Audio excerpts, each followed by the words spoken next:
So these three ideas back in the 60s, and then I was with Eldridge over in Algeria. We had a lot of fun there. The three ideas he had were, there's one enemy, and that enemy is racist, Christian, Wall Street, lacking, running dogs of capitalism. Got that? Yeah.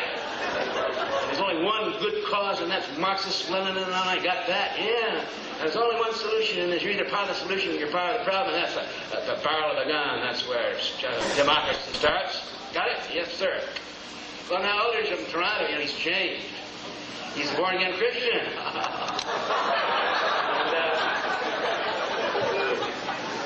He's also a right-wing Republican. He ran for Senate here in California.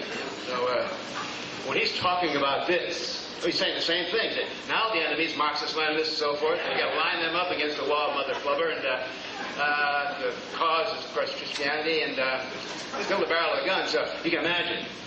Here's poor Abbie Hoffman going crazy. He can't stand this. He wants to get the microphone back, and finally he gets the microphone back. He says, Eldridge, it's an impossibility. You cannot exist. There's no such thing as a black Republican. You're an oxymoron.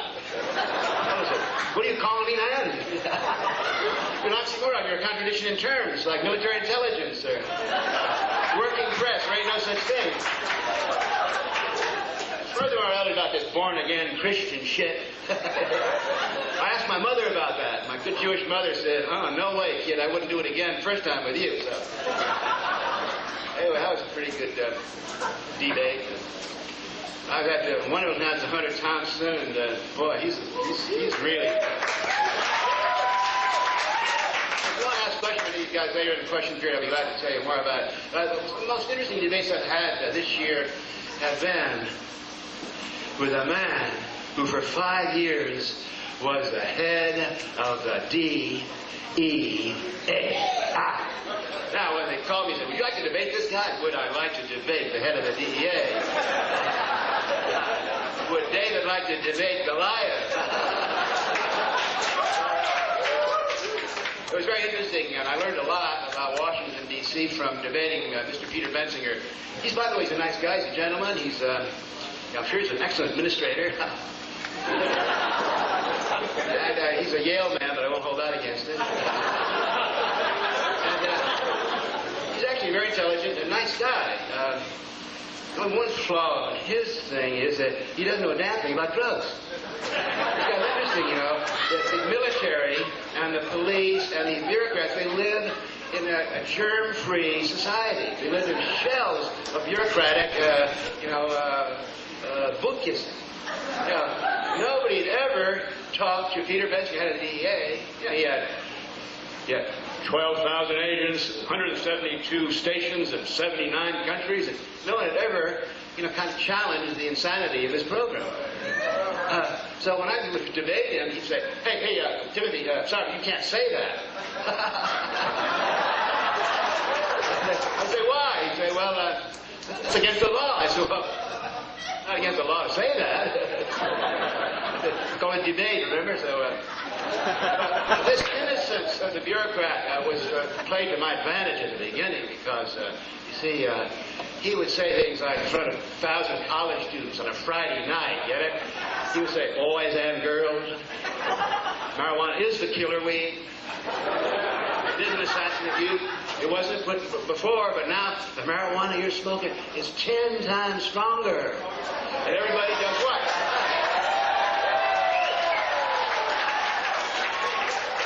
I couldn't believe it. So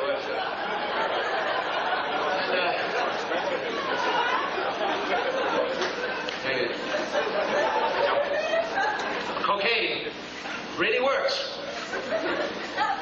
Tooth that and seconds, your heart beats faster and you start to sweat and perspire and your body feels warm and you have this incredible ecstasy and and that's when your heart's going, that's physiological. You get stiff. I said, well, Peter, have you ever had an orgasm?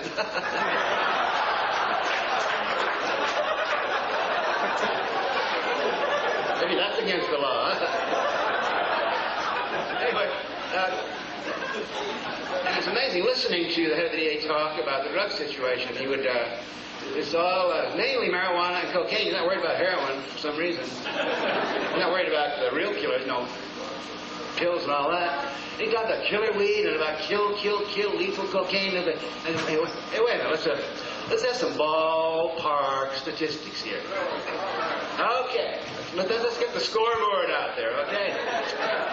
They say there are 500 people a year that die from cocaine. Well, that's fucked. I mean, that's terrible. That's stupid. It's ignorant. There's no reason for those 500 people to die. Bad education. Oh, yeah, granted, there's always going to be, in a country of 200 million people, there are going to be 100 people that overdose on ketchup, so, but we could cut that rate down to 100 if you just had warnings on the package, you know. Like, the first thing if you're going to educate people about drugs and cocaine is you should say there's a total difference between smoking base and crack or shooting cocaine. That's the flash. And sure, that's like drinking a water glass full of tequila. Boom! No question. You get that hit and you reverberate. And, well, yeah, your heart starts to do flips. Yeah, right, you're feeling good. But in about a minute, it's all over, and then you want more. It's like another water glass, you know, another chug-a-lug, a whole fifth of tequila. That's stupid. That's dumb. On the other hand, you know, tuning cocaine is an entirely different thing. If you tune a little cocaine, then for about 3 hours, you have some energy, you're feeling euphoric, and of course you're a loud-mouthed, talkative, obnoxious, arrogant asshole, but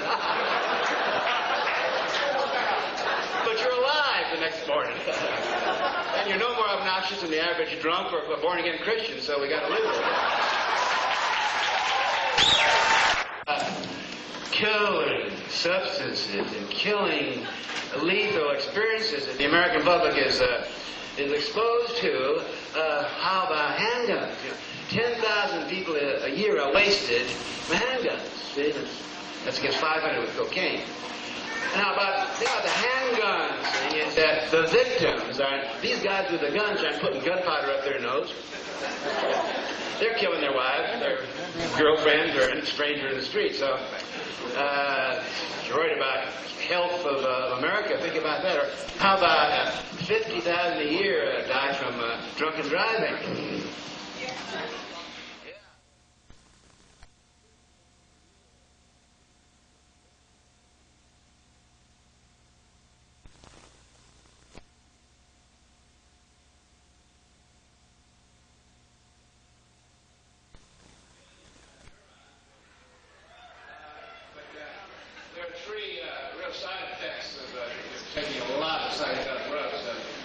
One is long-term memory gain. You get overload. You're confused by too much. And the second is short-term memory loss. And the third is I forget. I haven't forgotten about the deaths from marijuana. Okay, the deaths from marijuana. We should acquire the Smithsonian Institute. Let's get the public, let's get the United Nations, and let's go. How many deaths from marijuana? Oh, here they come. Oh, here they come. Yeah. Okay. In the 25,000 years recorded history, the people have used in every climate have used marijuana as a sacrament, as a religious experience, as a hedonic experience, as a Saturday night flash, as an adjunct to creativity. For 25,000 years, there have been 12 known deaths from marijuana. So we got to be scientific here, okay? There's a disputed case of 2 or possibly 4 people that smoked a little too much marijuana and got the giggles and laughed themselves to death. And then there's a case of 2 or possibly 4 people that had bad hearts and they had too much marijuana and they got the munchies and they ate themselves to death. And a case of either 2 or 3 or possibly 4 honeymoon couples that got a little marijuana, got carried away and fucked themselves to death.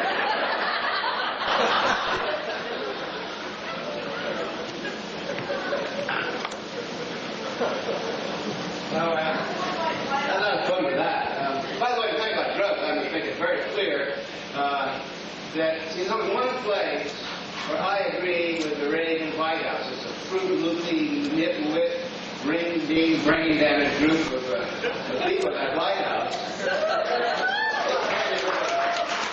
in one place I agree with them.